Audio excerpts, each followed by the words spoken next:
श्रद्धा हत्याकांड में polygraphy test हुई है।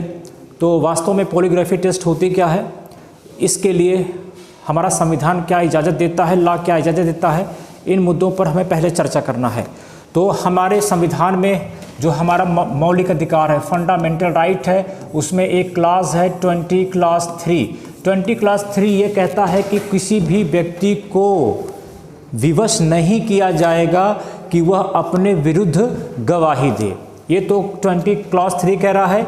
एक और क्लास है जिसे आपको जानना चाहिए, राइट टू 21, जिसको सुप्रीम कोर्ट यानी कि आर्टिकल 21 जो है, जिसको सुप्रीम कोर्ट ने भी कहा है कि व्यक्ति का एक निजता का अधिकार है, राइट टाइप प्राइवेसी है। लेकिन क्या इन दोनों अनुच्छेद 20 क्लास 3 और 21 का दोनों का उल्लंघन करता है पॉलीग्राफी टेस्ट? तो उसमें बाकायदे निर्णय है कि नहीं, पुलिस जबरिया पॉलीग्राफी टेस्ट नहीं करा सकती है कि किसी को पकड़ के ले गई, या तो वह व्यक्ति स्वयं से राजी हो जाए कि ठीक है हमारा पॉलीग्राफी टेस्ट कर लीजिए, हमारा नार्को टेस्ट कर लीजिए, तब तो यहाँ तक बात सही है। नहीं तो पुलिस को जो है, पुलिस को आपको कोर्ट का परमिशन लेना पड़ता है। यदि कोर्ट परमिशन देती है तभी ये पॉलीग्राफी टेस्ट, नार्को टेस्ट या ब्रेन मैपिंग होता है। तो ये जो पॉलीग्राफी टेस्ट है ये नार्को टेस्ट से अलग होता है।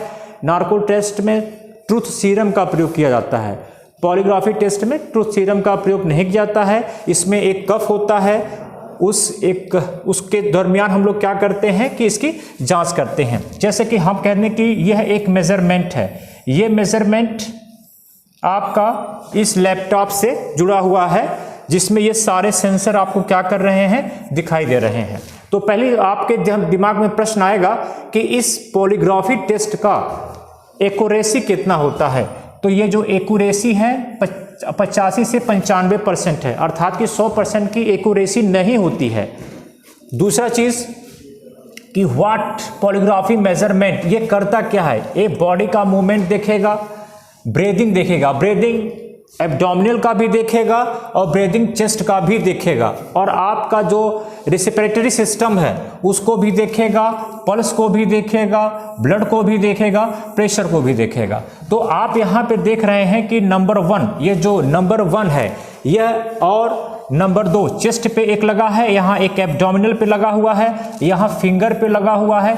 ये सारे इसके मेजरमेंट हैं। तो इनका वर्क ऑफ नेचर क्या है, तो कहता है कि sensor measure body change as subject answer yes या no question data record on computer.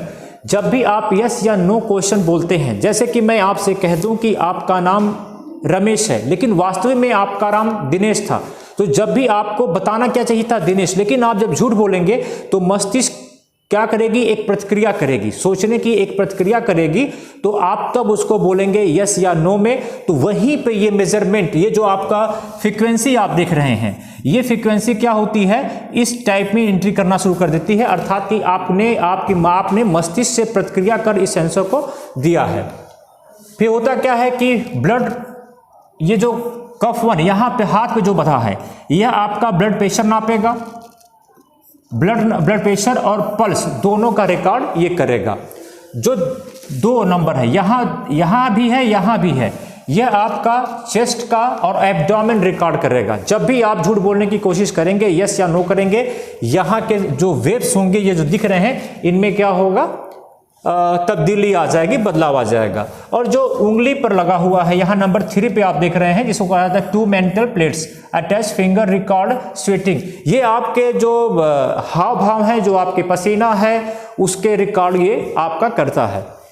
तो इस प्रकार से पॉलीग्राफी टेस्ट होता है, जिसमें एक अच्छे टेक्नीशियन, एक अच्छे मनोचिकित्सक और डॉक्टर की टीम करती है। लेकिन यह नार्को टेस्ट से अलग होता है, नार्को टेस्ट से अलग होता है। आप प्रश्न उठता है कि क्या इतना करने के बाद भी यह कोर्ट में स्वीकृत है? तो ये जितनी भी चीजें हो रही हैं, यद्यपि ये कोर्ट की अनुमति से होती हैं, लेकिन इसे साक्ष्य के रूप में कोर्ट में नहीं प्रस्तुत किया जा सकता है, क्योंकि कोर्ट इसकी एक्यूरेसी को 100% नहीं मानती है। बस यह पुलिस के इन्वेस्टिगेशन में सहायता प्रदान करता है कि हाँ, जो यह बताएगा पुलिस उसी दिशा में अपना इन्वेस्टिगेशन को क्या करेगी, आगे बढ़ा देगी। तो आई होप कि आप लोगों को समझ में आया होगा कि पॉलीग्राफी टेस्ट क्या होता है अगले वीडियो में हम चर्चा करेंगे नार्को टेस्ट क्या होता है और नार्को टेस्ट पॉलीग्राफी टेस्ट से कैसे अलग है। नमस्कार, धन्यवाद।